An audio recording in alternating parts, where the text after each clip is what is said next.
ನಮಸ್ಕಾರ ಸ್ನೇಹಿತರೆ, ಎಲ್ಲರಿಗೂ ಸ್ಟಡೀಸ್ ಕನ್ನಡ ಯೂಟ್ಯೂಬ್ ಚಾನಲ್ಗೆ ಸ್ವಾಗತ ಸುಸ್ವಾಗತ ಸ್ನೇಹಿತರೆ. ಇವತ್ತಿನ ಕ್ಲಾಸ್ದಲ್ಲಿ ನಾವು ಸೆಪ್ಟೆಂಬರ್ 3 ಮತ್ತು 4ರ ಕರೆಂಟ್ ಅಫೇರ್ಸ್ ಡಿಸ್ಕಷನ್ ಮಾಡ್ತಾ ಹೋಗೋಣ.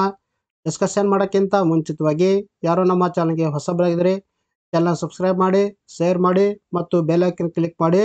ಬಿಕಾಸ್ ನಾವು ವಿಡಿಯೋ ಮಾಡೋಕ್ಕೆ ನಿಮ್ಗೆ ಬೇಗ ನೋಟಿಫಿಕೇಶನ್ ಬರುತ್ತೆ. ಮೊದಲನೇ ಪ್ರಶ್ನೆ ಯಾವ ಥರ ಕೇಳಿದೆ ನೋಡಿ, ಭಾರತದ ಮೊದಲ ಮಾಲಿನ್ಯ ನಿಯಂತ್ರಣ ನೌಕೆ ಯಾವುದು ಅಂತ ಪ್ರಶ್ನೆ ಕೇಳಿದ್ದಾರೆ. ಇದಕ್ಕೆ ಸರಿಯಾದ ಉತ್ತರ ಮೂರನೇ ಆಪ್ಷನು ಸಮುದ್ರ ಪ್ರತಾಪ್. ಇದಕ್ಕೆ ಸರಿಯಾದ ಉತ್ತರ. ಹಾಗಾದ್ರೆ ಯಾಕೆ ಟಾಪಿಕ್ ಮೇಲೆ ಪ್ರಶ್ನೆ ಕೇಳಿದೀವಿ ಅಂದ್ರೆ, ನಿಮ್ಮ ನ್ಯೂಸ್ ಪೇಪರ್ ಆರ್ಟಿಕಲ್ ಕಾಣಿಸಿಕೊಂಡಿದೆ ನೋಡಿ, ಸಮುದ್ರ ಪ್ರತಾಪ್ ನೌಕೆಗೆ ಚಾಲನೆ ಅಂತ ಆರ್ಟಿಕಲ್ ನ್ಯೂಸ್ ಪೇಪರ್ಲಿ ಕಾಣಿಸಿಕೊಂಡಿರುವಂಥದ್ದು. ಭಾರತದ ಮೊದಲ ಮಾಲಿನ್ಯ ನಿಯಂತ್ರಣ ನೌಕೆ ಸಮುದ್ರ ಪ್ರತಾಪ್ ಪ್ರಾರಂಭಿಸಲಾಗಿದ್ದು, ಇದನ್ನು ಭಾರತೀಯ ಕರಾವಳಿ ಪಡೆಗಾಗಿ ಗೋವಾ ಶಿಪ್ಯಾರ್ಡ್ ಲಿಮಿಟೆಡ್ ನಿರ್ಮಾಣ ಮಾಡಿರುವಂಥದ್ದು. ಬಹಳ ಇಂಪಾರ್ಟೆಂಟ್ ಆಗುತ್ತೆ ನೋಡಿ. ಭಾರತದ ಮೊಟ್ಟ ಮೊದಲ ಮಾಲಿನ್ಯ ನಿಯಂತ್ರಣ ನೌಕೆ ಯಾವುದಂದ್ರೆ ಸಮುದ್ರ ಪ್ರತಾಪ್ ಅಂತ ಹೇಳ್ತೀವಿ. ಇದನ್ನು ಪ್ರಮುಖವಾಗಿ ಭಾರತೀಯ ಕರಾವಳಿ ಪಡೆಗಾಗಿ ನಿರ್ಮಾಣ ಮಾಡಲಾಗಿರುವಂಥದ್ದು. ಯಾವ ಸಂಸ್ಥೆ ನಿರ್ಮಾಣ ಮಾಡಿದೆ ಅಂದ್ರೆ ಗೋವಾ ಶಿಪ್ಯಾರ್ಡ್ ಲಿಮಿಟೆಡ್ ಅಂತ ಹೇಳ್ತೀವಿ. ಭಾರತೀಯ ನೌಕಾಪಡೆಗಾಗಿ ಗೋವಾ ಶಿಪ್ಯಾರ್ಡ್ ಲಿಮಿಟೆಡ್ ಮತ್ತು ಭಾರತೀಯ DPSU ಶಿಪ್ಯಾರ್ಡ್ ಎರಡು ಮಾಲಿನ್ಯ ನಿಯಂತ್ರಣ ಹಡಗುಗಳನ್ನು ನಿರ್ಮಾಣ ಮಾಡುತ್ತಿದ್ದು, 2022ರ ಜೂನ್ 21ರಂದು 583 ಕೋಟಿ ರು ಮೊತ್ತದ ಒಪ್ಪಂದವನ್ನು ಮಾಡಿಕೊಂಡಿರುವಂಥದ್ದು. 2022ರಲ್ಲಿ ಒಂದು ಒಪ್ಪಂದ ಮಾಡಿಕೊಳ್ತವೆ ಎರಡು ಸಂಸ್ಥೆಗಳು, ಒಂದು ಗೋವಾ ಶಿಪ್ಯಾರ್ಡ್ ಲಿಮಿಟೆಡ್ ಮತ್ತು DPSU ಶಿಪ್ಯಾರ್ಡ್ ಅಂತ ಹೇಳ್ತೀವಿ. ಈ ಎರಡೂ ಸಂಸ್ಥೆಗಳು ಏನು ಒಪ್ಪಂದ ಮಾಡ್ಕೊಳ್ತಾವೆ ಅಂದ್ರೆ ಮಾಲಿನ್ಯ ನಿಯಂತ್ರಣ ಹಡಗುಗಳನ್ನು ನಿರ್ಮಾಣ ಮಾಡಬೇಕಂತ ಒಪ್ಪಂದ ಮಾಡಿಕೊಂಡಿರುವಂಥದ್ದು. ಈಗ ಭಾರತದ ಮೊದಲ ಮಾಲಿನ್ಯ ನಿಯಂತ್ರಣ ಹಡಗು ಯಾವುದಂದ್ರೆ ಸಮುದ್ರ ಪ್ರತಾಪ. ಆ ಹಡಗನ್ನು ಗೋವಾ ಶಿಪ್ಯಾರ್ಡ್ ಲಿಮಿಟೆಡ್ ನಿರ್ಮಾಣ ಮಾಡಿರುವಂಥದ್ದು. ಈ ನೌಕೆಗಳನ್ನು ಇದೇ ಮೊದಲ ಬಾರಿಗೆ ಸ್ಥಳೀಯವಾಗಿ ವಿನ್ಯಾಸಗೊಳಿಸಿ ನಿರ್ಮಾಣ ಮಾಡಲಾಗಿರುವಂಥದ್ದು. ಭಾರತೀಯ ನೌಕಾಪಡೆಯ ಅವಶ್ಯಕತೆಗೆ ಅನುಗುಣವಾಗಿ ಗೋವಾ ಶಿಪ್ಯಾರ್ಡ್ ಲಿಮಿಟೆಡ್ ಈ ಹಡಗನ್ನು ವಿನ್ಯಾಸಗೊಳಿಸಿರುವಂಥದ್ದು. ಸಮುದ್ರ ಪ್ರತಾಪ 114.5 ಮೀಟರ್ ಉದ್ದ, 16.5 ಮೀಟರ್ ಅಗಲವನ್ನು ಹೊಂದಿರುವಂಥದ್ದು. ಇದರ ಉದ್ದ ಕೇಳಿದ್ರೆ 114.5 ಮೀಟರ್ ಉದ್ದ ಹೊಂದಿರುವಂಥದ್ದು, 16.5 ಅಗಲ ಹೊಂದಿರುವಂಥದ್ದು. ಇದರಲ್ಲಿ 14 ಅಧಿಕಾರಿಗಳು ಮತ್ತು 115 ನಾವಿಕರು ಕಾರ್ಯವನ್ನು ನಿರ್ವಹಿಸ್ತಾ ಇರುವಂಥದ್ದು. ಇನ್ನು ಯಾರಿಗೆ ನಮ್ಮ ನೋಟ್ಸ್ಗಳನ್ನು ಬೇಕು ಈ ಒಂದು ನಂಬರ್ಗೆ ಪೇ ಮಾಡಿ ಸ್ಕ್ರೀನ್ಶಾಟನ್ನು ಕಳಿಸುವ ಮೂಲಕ ಪಡೆದುಕೊಳ್ಬೋದು. ಆದರೆ ಎಷ್ಟಾಗುತ್ತೆ ಅಂತ ಪ್ರೈಸ್ ಮೆನ್ಷನ್ ಮಾಡಿದ್ದಾರೆ ನೋಡಿ. 1 ಮಂತ್ಗೆ ನಿಮಗೆ 40 ಆಗುತ್ತೆ. 2023 ಟು ಜುಲೈ 2024 ಎಷ್ಟಾಗುತ್ತೆ ನಿಮಗೆ 760 ಆಗುತ್ತೆ. 2024 ಜನವರಿ ಟು ಜುಲೈ 2024 280 ಆಗುತ್ತೆ. 2022 ಜನವರಿ ಟು ಜುಲೈ 2024 ನಿಮಗೆ 1240 ಆಗುತ್ತೆ. ಇದು ಡಿಸ್ಕೌಂಟ್ ಶೇರ್ ಬಿಟ್ಟು ನಿಮಗೆ 1140 ರೂಪಾಯಲ್ಲಿ ಸಿಗುತ್ತೆ. ಈ ನಂಬರ್ಗೆ ನೀವು ಪೇ ಮಾಡಿ ಸ್ಕ್ರೀನ್ಶಾಟನ್ನು ಕಳಿಸುವ ಮೂಲಕ ನಮ್ಮ PDF ಫಾರ್ಮೆಟ್ ಇರುವಂಥ ಮ್ಯಾಗಝಿನ್ಗಳನ್ನು ನೀವು ಪಡೆದುಕೊಳ್ಳಬಹುದು. ದುರಸ್ತಿ ಸೂಚ್ಯಾಂಕವು ಯಾವ ಸಚಿವಾಲಯದ ಯೋಜನೆಯಾಗಿದೆ ಅಂತ ಪ್ರಶ್ನೆ ಕೇಳಿದ್ದಾರೆ. ಇದಕ್ಕೆ ಸರಿಯಾದ ಉತ್ತರ ಎರಡನೇ ಆಪ್ಷನು ಕೇಂದ್ರ ಗ್ರಾಹಕ ವ್ಯವಹಾರಗಳ ಸಚಿವಾಲಯ. ಇದಕ್ಕೆ ಸರಿಯಾದ ಉತ್ತರ. ಆದರೆ ಯಾಕೆ ಒಂದು ಟಾಪಿಕ್ ಮೇಲೆ ಪ್ರಶ್ನೆ ಕೇಳಿದೆವು ಅಂದ್ರೆ, ನಿಮ್ಮ ನ್ಯೂಸ್ ಪೇಪರ್ ಆರ್ಟಿಕಲ್ ಕಾಣಿಸಿಕೊಂಡಿದೆ ನೋಡಿ, ದುರಸ್ತಿ ಹಕ್ಕು ಜಾರಿಗೆ ಚಿಂತನೆ ಅಂತ ಆರ್ಟಿಕಲ್ ನ್ಯೂಸ್ ಪೇಪರ್ಲಿ ಕಾಣಿಸಿಕೊಂಡಿರುವಂಥದ್ದು. ಭಾರತ, ಚೀನಾ ಮತ್ತು ಅಮೆರಿಕದ ನಂತರ ಜಗತ್ತಿನ 3ನೇ ಅತಿ ದೊಡ್ಡ ವಿದ್ಯುನ್ಮಾನ ತ್ಯಾಜ್ಯ ಉತ್ಪಾದಕ ರಾಷ್ಟ್ರವಾಗಿರುವಂಥದ್ದು. ಭಾರತವು ನಾವು ಜಗತ್ತಲ್ಲಿ ಕನ್ಸಿಡರ್ ಮಾಡಿದ್ರೆ ಚೀನಾ ಮತ್ತು ಅಮೆರಿಕದಂತದ 3ನೇ ಅತಿ ದೊಡ್ಡ ಈ ಒಂದು ವಿದ್ಯುತ್ ತ್ಯಾಜ್ಯ ಉಪಕರಣಗಳನ್ನು ಉತ್ಪಾದನೆ ಮಾಡುವಂಥ ರಾಷ್ಟ್ರವಾಗಿರುವಂಥದ್ದು. ಹೀಗಾಗಿ ವೃತ್ತಾಕಾರದ ಆರ್ಥಿಕತೆಯ ಪರಿಕಲ್ಪನೆ ಆಧರಿಸಿರುವ ದುರಸ್ತಿ ಮಾಡುವ ಹಕ್ಕು ಯೋಜನೆ ಜಾರಿಗೆ ತರಲು ಕೇಂದ್ರ ಸರ್ಕಾರ ಯೋಚನೆ ಮಾಡ್ತಾ ಇರುವಂಥದ್ದು. ಹಾಗಾದರೆ ಇದರಲ್ಲಿ ದುರಸ್ತಿ ಮಾಡುವ ಹಕ್ಕು ಅಂದರೆ ಏನು ಮತ್ತು ಈ ಒಂದು ದುರಸ್ತಿ ಮಾಡುವ ಹಕ್ಕು ಯೋಜನೆಯನ್ನು ಕೇಂದ್ರ ಸರ್ಕಾರ ಯಾಕೆ ಜಾರಿಗೆ ತಗೊಂಡು ಬರ್ತಾ ಇದೆ, ಇದರ ಬಗ್ಗೆ ನಾವು ಸವಿಸ್ತರವಾಗಿ ಡಿಸ್ಕಷನ್ ಮಾಡ್ತಾ ಹೋಗೋಣ. ಹೆಚ್ಚುತ್ತಿರುವ ಈ ತ್ಯಾಜ್ಯದ ಸಮಸ್ಯೆಯನ್ನು ನಿಭಾಯಿಸುವ ಮತ್ತು ದುರಸ್ತಿ ಮಾಡಲು ಸುಲಭವಾದ ಉತ್ಪಾದಕರನ್ನು ಪ್ರೋತ್ಸಾಹಿಸಲು ಈ ಒಂದು ಯೋಜನೆಯ ಪ್ರಮುಖ ಉದ್ದೇಶವಾಗಿರುವಂಥದ್ದು. ಆದರೆ ಏನಿದು ದುರಸ್ತಿ ಮಾಡುವ ಹಕ್ಕು ನೋಡಿ, ಈ ಪರಿಕಲ್ಪನೆ ಗ್ರಾಹಕರು ಒಂದು ಉತ್ಪನ್ನವನ್ನು ಖರೀದಿಸಿದಾಗ ಅವರೇ ಅದರ ಸಂಪೂರ್ಣ ಹಕ್ಕುದಾರರು ಎಂದು ಹೇಳುತ್ತದೆ. ಇಲ್ಲಿ ದುರಸ್ತಿ ಮಾಡುವ ಹಕ್ಕು ಏನು ಇಂಡಿಕೇಟ್ ಮಾಡ್ತಾರೆ, ಯಾರೇ ಒಬ್ಬರು ಒಂದು ಉತ್ಪನ್ನ ಖರೀದಿ ಮಾಡ್ತಾರೆ ನೋಡಿ, ಅದರ ಒಂದು ಸಂಪೂರ್ಣ ಹಕ್ಕುದಾರರು ಆ ಗ್ರಾಹಕರೇ ಆಗಿರುತ್ತಾರೆ ಅಂತ ತಿಳಿಸುತ್ತೆ. ಇದರ ಅರ್ಥ ಏನಂದ್ರೆ ಗ್ರಾಹಕರು ರಿಪೇರಿಗಾಗಿ ತಯಾರಕರನ್ನು ಕಾಯದೆ ಸುಲಭವಾಗಿ ಮತ್ತು ಕಡಿಮೆ ವೆಚ್ಚದಲ್ಲಿ ಉತ್ಪನ್ನವನ್ನು ದುರಸ್ತಿ ಮಾಡಿಸಿಕೊಳ್ಳಲು ಮತ್ತು ಮಾರ್ಪಡಿಸಿಕೊಳ್ಳಲು ಸಾಧ್ಯವಾಗುತ್ತದೆ. ಇದರಿಂದ ಏನಾಗುತ್ತಂದ್ರೆ ಈ ಥರ ನಾವು ಮಾಡಿದ್ರೆ ಗ್ರಾಹಕರು ರಿಪೇರಿ ತಮ್ಮ ಉತ್ಪನ್ನಗಳಾಗಿರ್ಬೋದು ಅಥವಾ ತಮ್ಮ ವಾಹನಗಳನ್ನಾಗಿರ್ಬೋದು ರಿಪೇರಿ ಮಾಡೋಕ್ಕೋಸ್ಕರ ತಯಾರಕರನ್ನು ಕಾಯದೆ ಸುಲಭವಾಗಿ ತಾವೇ ಕಡಿಮೆ ವೆಚ್ಚದಲ್ಲಿ ಮಾಡಿಸಿಕೊಳ್ಳಬಹುದು. ಕೇಂದ್ರ ಗ್ರಾಹಕ ವ್ಯವಹಾರಗಳ ಸಚಿವಾಲಯ ಎಲೆಕ್ಟ್ರಾನಿಕ್ ಉಪಕರಣಗಳಿಗಾಗಿ ದುರಸ್ತಿ ಸೂಚ್ಯಂಕವನ್ನು ಪ್ರಾರಂಭಿಸಲು ನಿಶ್ಚಯಿಸಿರುವಂಥದ್ದು. ಕೇವಲ ದುರಸ್ತಿ ಮಾಡುವ ಹಕ್ಕು ಅಷ್ಟೇ ಅಲ್ಲ, ಇಲ್ಲಿ ದುರಸ್ತಿ ಸೂಚ್ಯಂಕವನ್ನು ಕೂಡ ಪ್ರಾರಂಭ ಮಾಡಬೇಕಂತ ನಿರ್ಧಾರ ತೆಗೆದುಕೊಳ್ಳಲಾಗಿರುವಂಥದ್ದು. ಆದರೆ ದುರಸ್ತಿ ಸೂಚ್ಯಂಕ ಅಂದರೆ ಏನು? ಇದು ಕೇಂದ್ರ ಗ್ರಾಹಕ ವ್ಯವಹಾರಗಳ ಸಚಿವಾಲಯದ ಯೋಜನೆಯಾಗಿರುವಂಥದ್ದು. ಪ್ರಮುಖವಾಗಿ ಈ ಒಂದು ಸೂಚ್ಯಂಕ ಯಾವ ಸಚಿವಾಲಯ ಸಂಬಂಧಪಟ್ಟಿಂದ್ರೆ ಕೇಂದ್ರ ಗ್ರಾಹಕ ವ್ಯವಹಾರಗಳ ಸಚಿವಾಲಯ ಅಂತ ಹೇಳ್ತೀವಿ. ಮೊಬೈಲ್ ಫೋನ್ಗಳಂಥ ಎಲೆಕ್ಟ್ರಾನಿಕ್ ಉಪಕರಣಗಳಿಗೆ ದುರಸ್ತಿ ಸೂಚ್ಯಂಕವನ್ನು ನೀಡಲಾಗುತ್ತೆ. ಅಂದರೆ ಪ್ರಮುಖವಾಗಿ ಯಾವ ಸಾಧನಗಳಿಗೆ ಇದು ಸಂಬಂಧಪಟ್ಟೆ ಅಂದ್ರೆ ಎಲೆಕ್ಟ್ರಾನಿಕ್ ಉಪಕರಣಗಳಾಗಿರ್ಬೋದು, ಅದರಲ್ಲಿ ಎಸ್ಪೆಷಲಿ ಅದರ ಮೊಬೈಲ್ ಫೋನ್ಗಳು ಅಂತ ಹೇಳ್ತೀವಿ. ಇದು ತಾಂತ್ರಿಕ ದಾಖಲೆಗಳ ಲಭ್ಯತೆ, ಬೇರ್ಪಡಿಸುವಿಕೆ ಸರಳತೆ, ಬಿಡಿ ಭಾಗಗಳ ಲಭ್ಯತೆ ಮತ್ತು ಬೆಲೆಗಳನ್ನು ಆಧರಿಸಿರುತ್ತದೆ. ಈ ಸೂಚ್ಯಂಕ ಗ್ರಾಹಕರ ಉತ್ಪನ್ನಗಳು ಖರೀದಿಸುವ ಮೊದಲು ಅದನ್ನು ಎಷ್ಟು ಸುಲಭವಾಗಿ ಸರಿಪಡಿಸಬಹುದು ಎಂಬುದನ್ನು ಅರ್ಥ ಮಾಡಿಕೊಳ್ಳಲು ಅನುವು ಮಾಡಿಕೊಳ್ಳುತ್ತದೆ. ಇದು ಯಾವ ಥರ ಒಂದು ಇನ್ಫಾರ್ಮೇಷನ್ ಕೊಡುತ್ತೆ ಗ್ರಾಹಕರಿಂದ, ಈ ಗ್ರಾಹಕರು ತಮ್ಮ ಉತ್ಪನ್ನಗಳನ್ನು ಖರೀದಿಸಲು ಮೊದಲು ಅದನ್ನು ಎಷ್ಟು ಸುಲಭವಾಗಿ ತಾವನ್ನು ಸರಿಪಡಿಸಬಹುದು ಎಂಬ ಒಂದು ಮಾಹಿತಿಯನ್ನು ಕೂಡ ಈ ಗ್ರಾಹಕರಿಗೆ ಲಭ್ಯವಾಗಲು ಈ ಒಂದು ಸೂಚ್ಯಂಕ ಪ್ರಮುಖ ಹೆಲ್ಪ್ ಆಗುತ್ತೆ.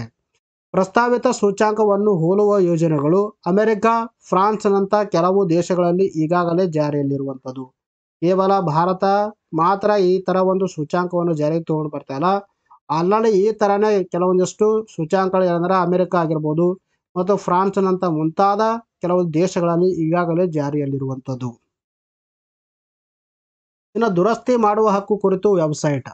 ಕೇಂದ್ರ ಸರ್ಕಾರವು ಈಗಾಗಲೇ ದುರಸ್ತಿ ಹಕ್ಕು ಕುರಿತು ಪೋರ್ಟಲ್ ಕೂಡ ಪ್ರಾರಂಭ ಮಾಡಿರುವಂಥದ್ದು.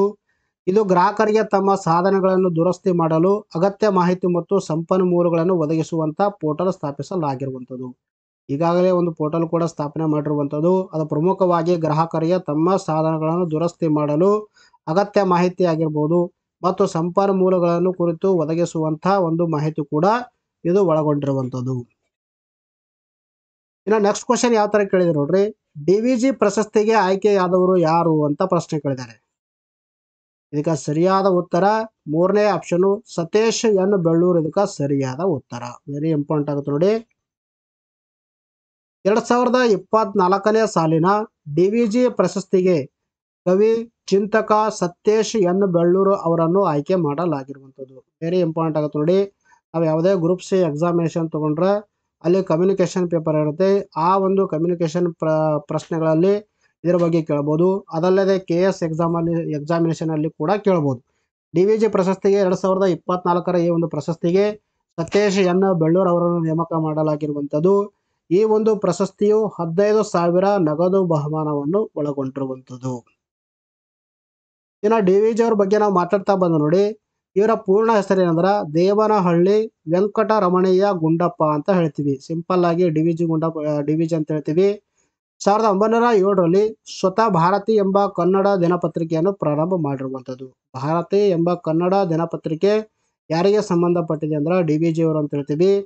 ಇವರು 1939ರಲ್ಲಿ ಮಡಿಕೇರಿಯಲ್ಲಿ ನಡೆದಂಥ 18ನೇ ಕನ್ನಡ ಸಾಹಿತ್ಯ ಸಮ್ಮೇಳನದ ಅಧ್ಯಕ್ಷರಾಗಿ ಕಾರ್ಯವನ್ನು ನಿರ್ವಹಿಸಿರುವಂಥದ್ದು.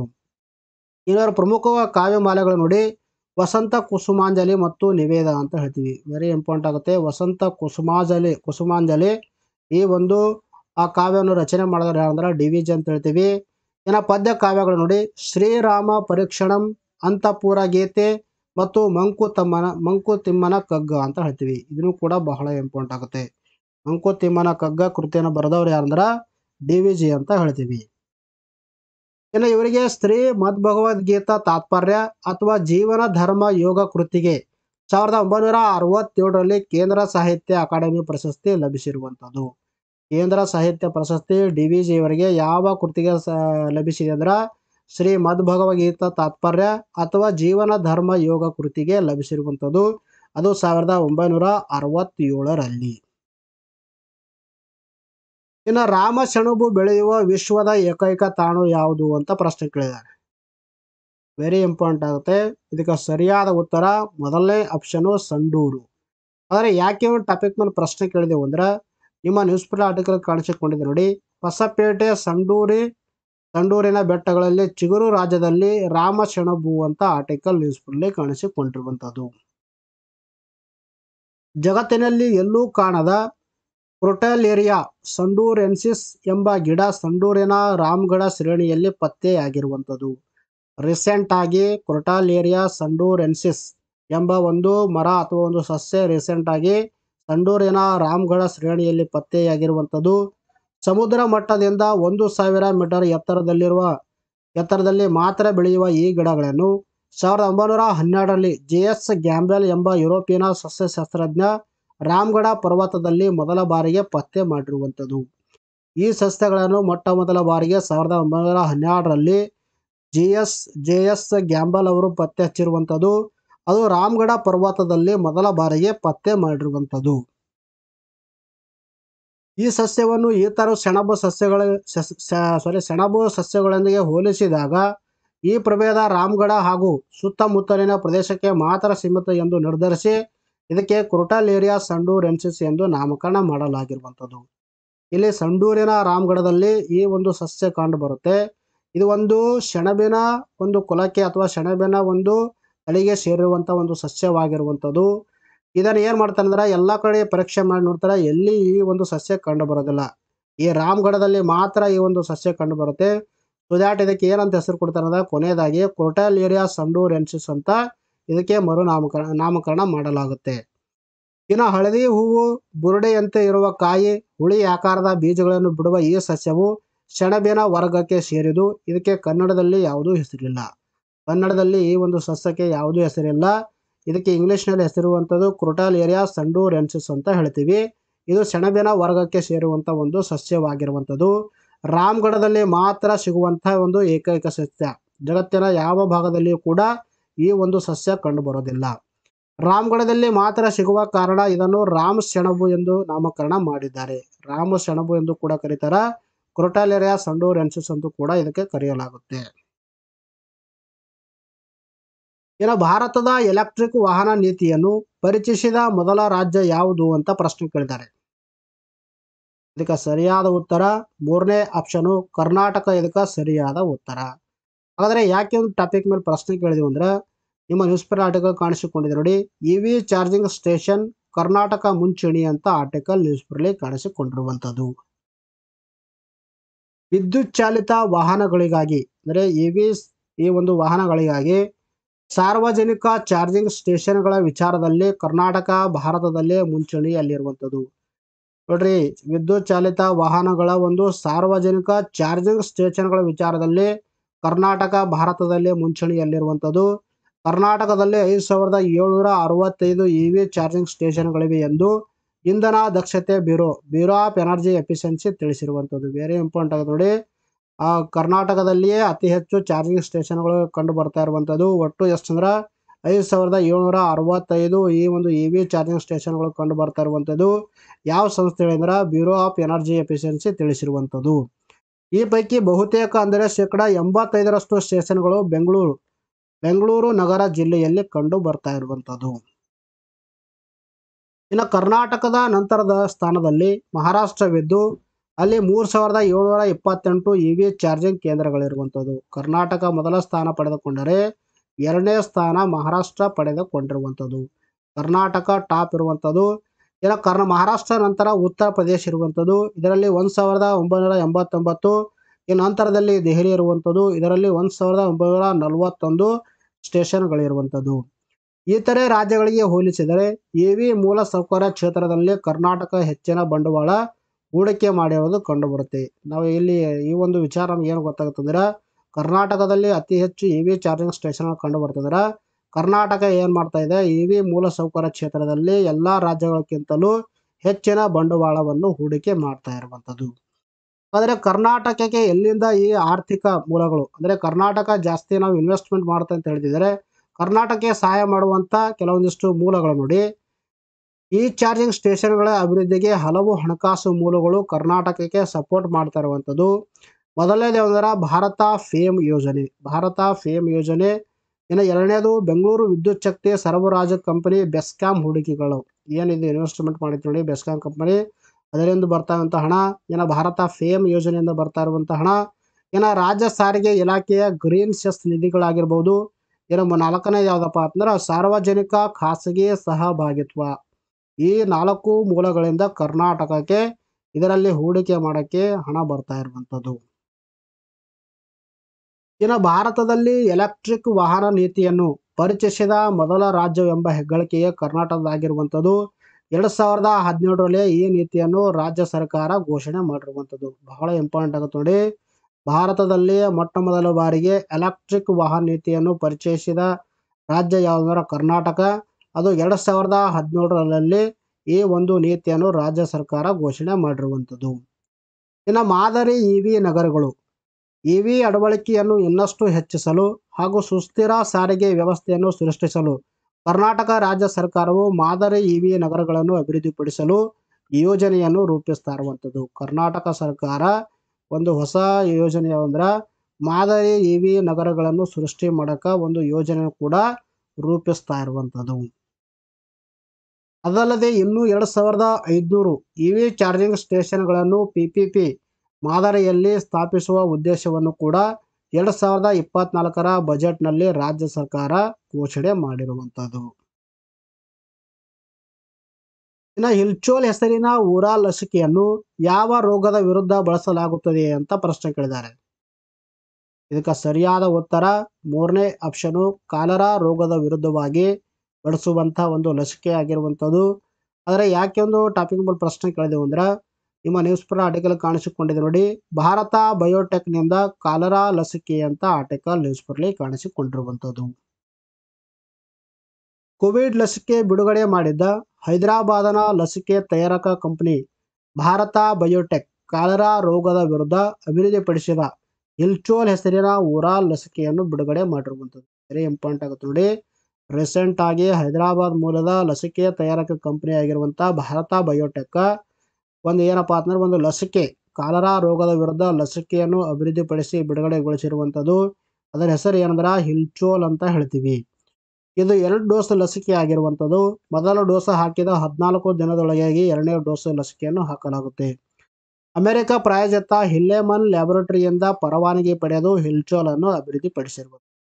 ಈ ಲ್ಯಾಬೊರೇಟರಿಯಿಂದ ಅನುಮತಿಯನ್ನು ಪಡೆದುಕೊಂಡು ಪರವಾನಗಿಯನ್ನು ಪಡೆದುಕೊಂಡು ಭಾರತ ಬಯೋಟೆಕ್ ಈ ಹಿಲ್ಚೋಲ್ ಲಸಿಕೆಯನ್ನು ಅಭಿವೃದ್ಧಿಪಡಿಸಿದ್ದು. ಇದು ಕಾಲರಾ ರೋಗದ ವಿರುದ್ಧವಾಗಿ ಬಳಸಲಾಗುವಂಥ ಒಂದು ಲಸಿಕೆ ಆಗಿರುವಂಥದ್ದು. ಇನ್ನು ಇತ್ತೀಚೆಗೆ ಆರಂಭಿಸಲಾದ ನಮನ್ ಉಪಕ್ರಮ ಯಾವುದಕ್ಕೆ ಸಂಬಂಧಿಸಿದೆ ಅಂತ ಪ್ರಶ್ನೆ ಕೇಳಿದ್ದಾರೆ. ಇದಕ್ಕೆ ಸರಿಯಾದ ಉತ್ತರ 3ನೇ ಆಪ್ಷನು ಭಾರತೀಯ ಸೇನೆಯ ಸಿಬ್ಬಂದಿಗಳಿಗೆ ಇದು ಸಂಬಂಧಪಟ್ಟಿರುವಂಥದ್ದು. ಆದರೆ ಯಾಕೆ ಒಂದು ಪ್ರಶ್ನೆ ಕೇಳಿದೆವು ಅಂದ್ರೆ ನಿಮ್ಮ ನ್ಯೂಸ್ ಪೇಪರ್ ಆರ್ಟಿಕಲ್ ಕಾಣಿಸಿಕೊಂಡಿದೆ ನೋಡಿ. ನಮನ್ ಉಪಕ್ರಮ ಆರಂಭ ಅಂತ ಆರ್ಟಿಕಲ್ ನ್ಯೂಸ್ ಪೇಪರ್ಲಿ ಕಾಣಿಸಿಕೊಂಡಿರುವಂಥದ್ದು. ಭಾರತೀಯ ಸೇನೆಯ ಪಿಂಚಣಿದಾರರು, ಪರಿಣತರು ಮತ್ತು ಅವರ ಕುಟುಂಬಗಳಿಗೆ ನೆರವಾಗುವಂಥ ಉದ್ದೇಶದಿಂದ ನಮನ್ ಎಂಬ ಉಪಕ್ರಮವನ್ನು ಆರಂಭಿಸಲಾಗಿರುವಂಥದ್ದು. ಇಂಪಾರ್ಟೆಂಟ್ ಆಗುತ್ತೆ. ನಮನ್ ಎಂಬುದೊಂದು ಒಂದು ಉಪಕ್ರಮ ಅಥವಾ ಒಂದು ಇನಿಷಿಯೇಟಿವ್ ರೀಸೆಂಟ್ ಆಗಿ ಪ್ರಾರಂಭ ಮಾಡಲಾಗಿರುವಂಥದ್ದು. ಯಾರಿಗೆ ಸಂಬಂಧಪಟ್ಟಿದೆ ಅಂದ್ರೆ ಭಾರತೀಯ ಸೇನೆಯ ಪಿಂಚಣಿದಾರ ಆಗಿರ್ಬೋದು, ಪರಿಣಿತರಾಗಿರ್ಬೋದು ಅಥವಾ ಅವರ ಒಂದು ಕುಟುಂಬಗಳಿಗೆ ಸಂಬಂಧಪಟ್ಟಿರುವಂಥದ್ದು. ಸೇನಾಪಡೆಯ ಮುಖ್ಯಸ್ಥ ಜನರಲ್ ಯಾರಪ್ಪ ಅಂತಂದ್ರೆ ಉಪೇಂದ್ರ ದ್ವಿವೇದಿ ಹಾಗೂ ಮತ್ತು ಸೇನಾ ಪತ್ನಿಯರ ಕಲ್ಯಾಣ ಸಂಘದ ಅಧ್ಯಕ್ಷೆ ಶ್ರೀಮತಿ ಸುನೀತಾ ದ್ವಿವೇದಿ ಈ ಒಂದು ಯೋಜನೆಗೆ ಚಾಲನೆ ನೀಡಿರುವಂಥದ್ದು.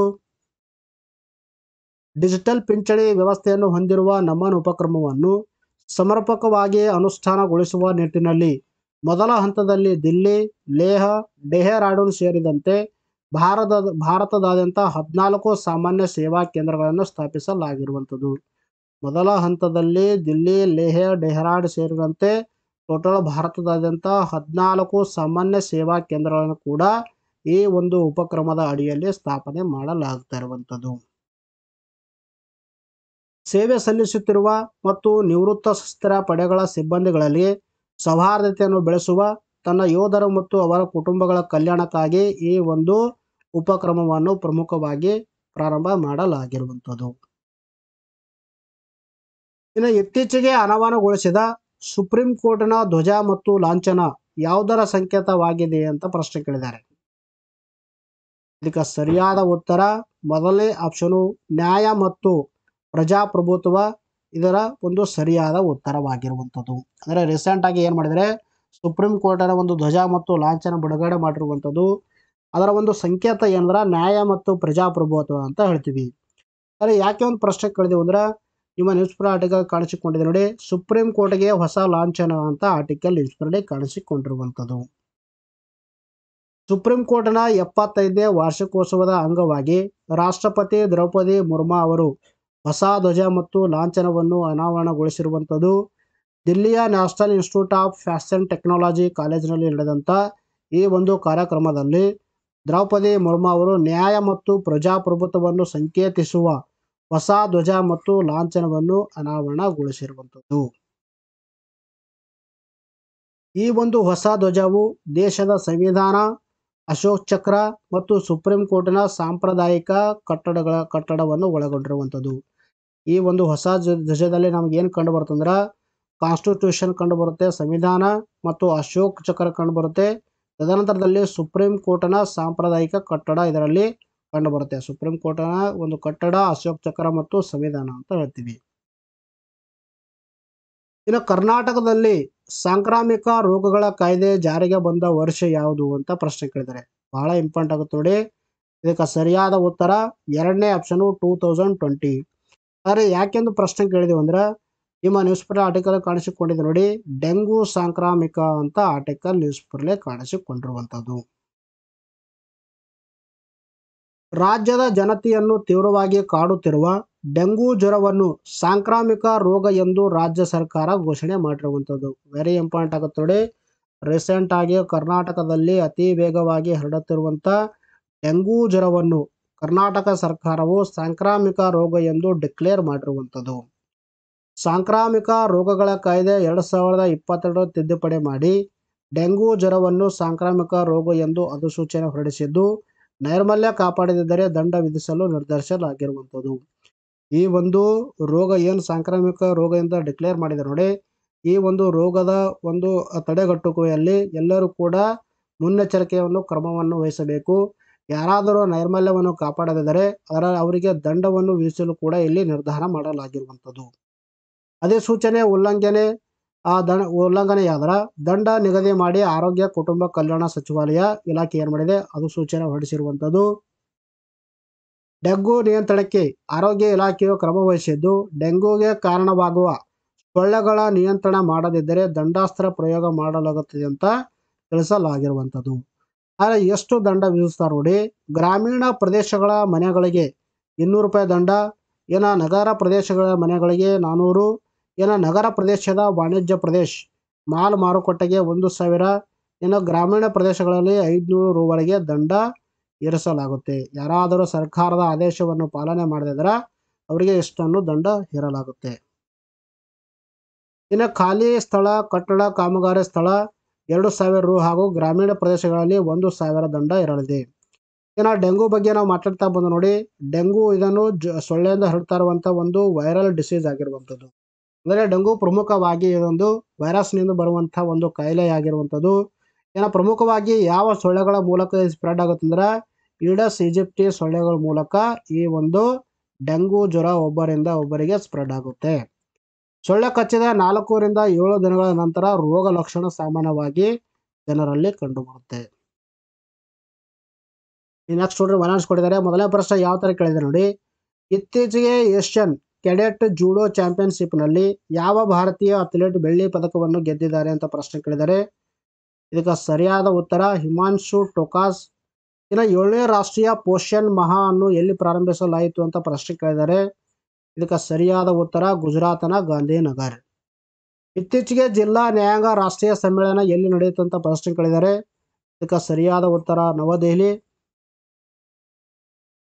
ವಿಷವನ್ನು ನಿಯಂತ್ರಿಸಲು, ಪ್ರವಾಹಗಳನ್ನು ಉತ್ತೇಜಿಸಲು ಮತ್ತು ಸರ್ಕಾರಿ ಉಪಕ್ರಮಗಳನ್ನು ಉತ್ತೇಜಿಸಲು ಯಾವ ರಾಜ್ಯ ಸರ್ಕಾರವು ಇತ್ತೀಚೆಗೆ ಹೊಸ ಡಿಜಿಟಲ್ ನೀತಿಯನ್ನು ಅನುಮೋದಿಸಿದೆ ಅಂತ ಪ್ರಶ್ನೆ ಕೇಳಿದರೆ ಇದಕ್ಕೆ ಸರಿಯಾದ ಉತ್ತರ Uttar Pradesh. 2024ರ Paris para ಒಲಿಂಪಿಕ್ಸ್ನಲ್ಲಿ 200 metre ಓಟದಲ್ಲಿ ಭಾರತದ ಮೊದಲ ಕಂಚಿನ ಪದಕವನ್ನು ಗೆಲ್ಲುವ ಮೂಲಕ ಯಾವ ಭಾರತೀಯ ಅಥ್ಲೀಟ್ ಇತಿಹಾಸವನ್ನು ಸೃಷ್ಟಿಸಿದ್ದಾರೆ ಅಂತ ಪ್ರಶ್ನೆ ಕೇಳಿದ್ದಾರೆ. ಇದಕ್ಕೆ ಸರಿಯಾದ ಉತ್ತರ ಪ್ರೀತಿ ಪಾಲ್. ಪ್ರೀವಿಯಸ್ ವಿಡಿಯೋದಲ್ಲಿ ಇದರ ಬಗ್ಗೆ ನಾವು ಸವಿಸ್ತಾರವಾಗಿ ಡಿಸ್ಕಷನ್ ಮಾಡಿದ್ದೀವಿ. ಸ್ನೇಹಿತರೆ, ಇಲ್ಲಿ ಒಂದು ವಿಡಿಯೋ ಮುಗಿಸೋಣ. ಮತ್ತೆ ಮುಂದಿನ ವಿಡಿಯೋದಲ್ಲಿ ನಾವು ಭೇಟಿಯಾಗೋಣ. ಟೇಕ್ ಕೇರ್, ಬೈ ಬಾಯ್.